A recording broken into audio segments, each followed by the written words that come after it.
Demon emperor के पिछले episode में हमने देखा था कि लू फैमिली वहां से जा ही रही होती है, लेकिन तभी ही वहां पर उनके सामने लीन आकर खड़ा हो जाता है। उसे देखते ही यूनहाई उसे कहता है, तुम तो मेरी वुड्स के लीन फैंग हो ना। लीन कहता है, जैसा कि मैंने फिफ्थ टाइगर से उम्मीद की थी, तुमने सच में मुझे पहचान लिया। तो यूनहाई कहता है, हाँ क्यों नहीं, अगर हम ड्यूटी पर ना भी हों तो भी हम तुम्हारे जैसे कमीनों को जरूर पहचान लेते हैं। और फिर उसे चिल्लाकर कहता है, और इस सब का क्या मतलब है? क्या तुम भूल चुकी हो कि इस सिटी में कोई भी मुसीबत खड़ी करने की हिम्मत नहीं करता है?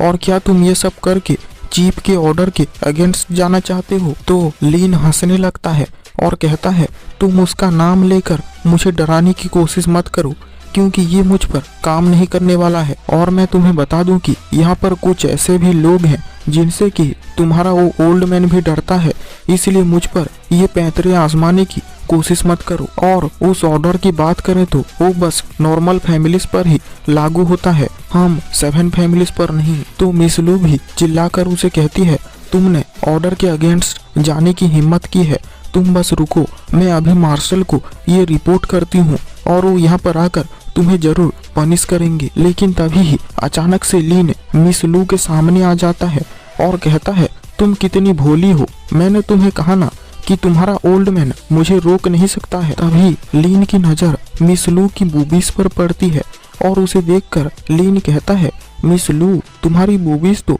बहुत ही ज्यादा मस्त है, तो क्या तुम मेरे साथ एक रात सोना चाहोगी? ये सुन के मिस लू लीन को एक जोर से खींच के थप्पड़ मारने जाती है, लेकिन तभी ही अचानक से बिजली की तेजी से लीन वहां से कट लेता है और कहता है, लगता है कि लू क्लैन का कोई भी इतना कैपेबल नहीं है कि मुझे यहाँ तक छू भी सके। तो फिर तुम लोग इतनी ज्यादा अकड़ दिखा किस बात की रहे हो? पर उसके बाद ही ओल्ड मैन अपने आदमियों को लेकर लीन पर अटैक कर देते हैं और ओल्ड मैन अपनी थंडर टेक्निक का इस्तेमाल कर उस पर अटैक करते हैं, पर लीन तो उनकी बस उंगली पकड़ लेता है और उन्हें रोक देता है। उसके बाद लीन ओल्ड मैन को एक जोरदार किक मारकर दूर फेंक देता है।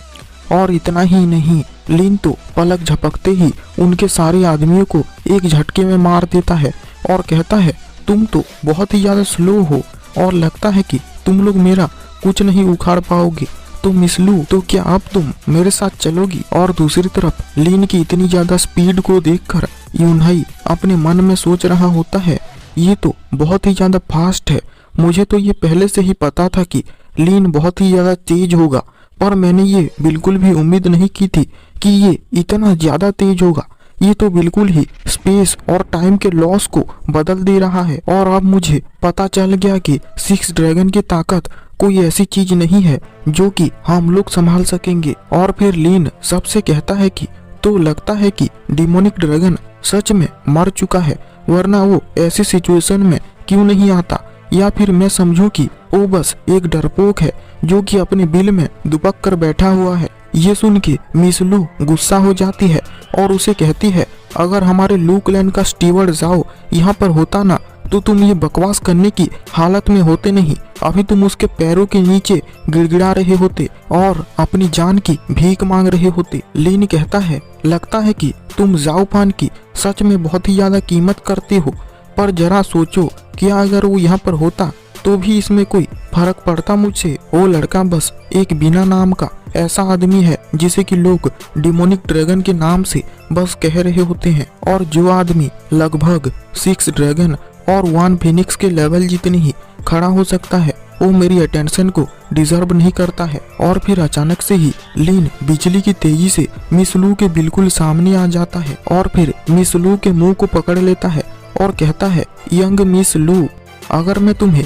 किसी प्राइवेट जगह पर ले जाऊं और तुम्हारे साथ ये सब करूं, तो मुझे जरा बताओ कि क्या इससे जाओ फान मेरे अंडर काम करने के लिए मजबूर नहीं हो जाएगा? क्यों, मैंने सही कहा ना? तो फिर क्या तुम मेरे साथ चलने के लिए तैयार हो? लेकिन तभी पीछे से यूनहाई उस पर अटैक कर देता है और उसके साथ ही साथ पेंग भी उस पर अटैक कर देता है, पर लीन एक ही किक से पेंग को दूर उड़ा देता है और उसके बाद अपने पैरों से यूनहाई को लाकर सीधे ही जमीन में पटक देता है और उसके पैरों को दबाने लग जाता है, जिससे कि यूनहाई को बहुत ही ज्यादा दर्द होता है और वो बहुत जोर से चीखने लगता है। और फिर यूनहाई की ऐसी हालत को देखकर मिस लू उसके पास जाने के लिए भागती है, लेकिन बीच में उसे लीन पकड़ लेता है और पूछता है, तो क्या मिस लू अब तुम मेरे साथ कोऑपरेट करने के लिए तैयार हो?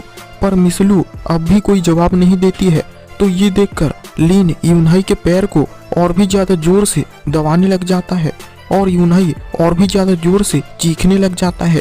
लेकिन अचानक से ही यूनहाई चीखना बंद कर देता है और अपने मन में कहता है, अभी मैं चिल्ला नहीं सकता हूँ। अगर मैं अभी चिल्लाया तो मेरी सिस्टर के पास उसकी बात मानने के अलावा और कोई चारा नहीं रहेगा और इससे हमारे लू क्लैन की नाम मिट्टी में मिल जाएगी।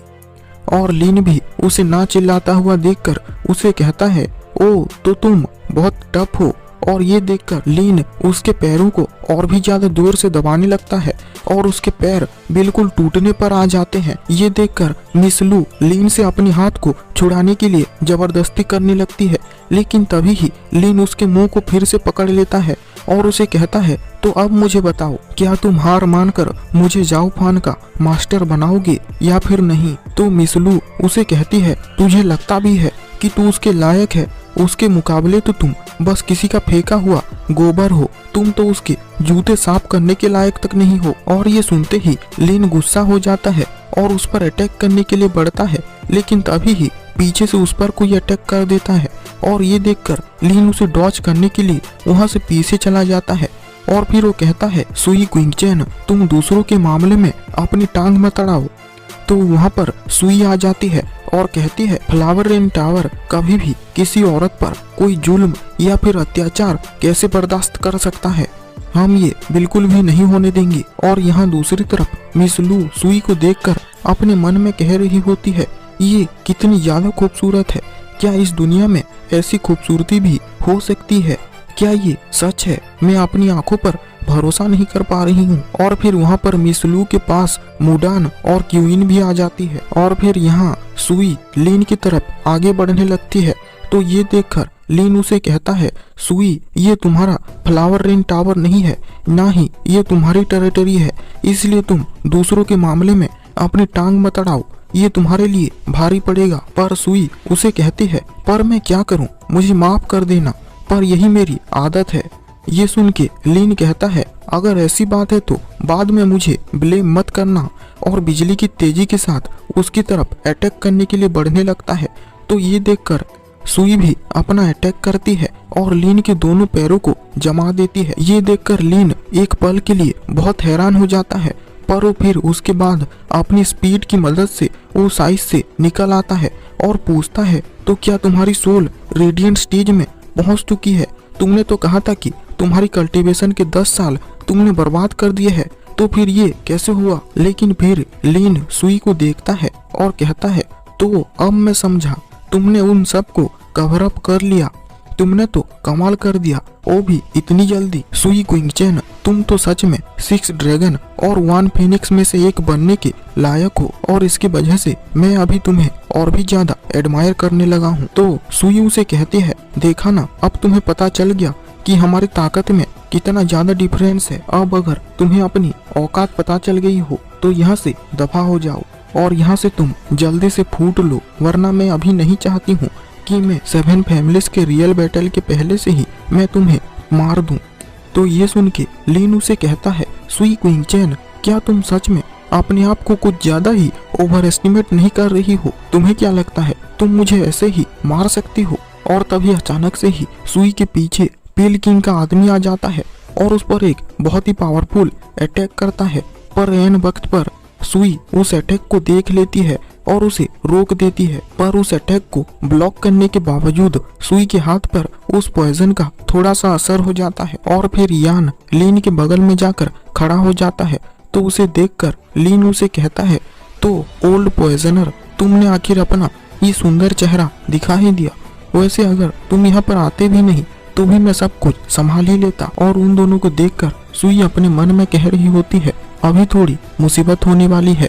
और फिर लीन सुई से कहता है, तो आइस फिनिक्स, अब जब तुम हम दोनों के मुकाबले में एक हो तो मुझे नहीं लगता है कि तुम्हारे पास जीतने का कोई मौका है। पर तभी ही वहाँ पर बाकी सब भी आ जाते हैं और लॉन्ग सियून कहता है, तुम लोग तो 6 ड्रैगन और 1 फीनिक्स में से एक हो ना, तो फिर तुम्हें शर्म नहीं आ रही है? 2 लोग मिलकर एक से लड़ते हुए, तो अब तुम क्या कहोगी? क्या 3 के सामने 2 की लड़ाई हो जाए और यहीं पर ही ये एपिसोड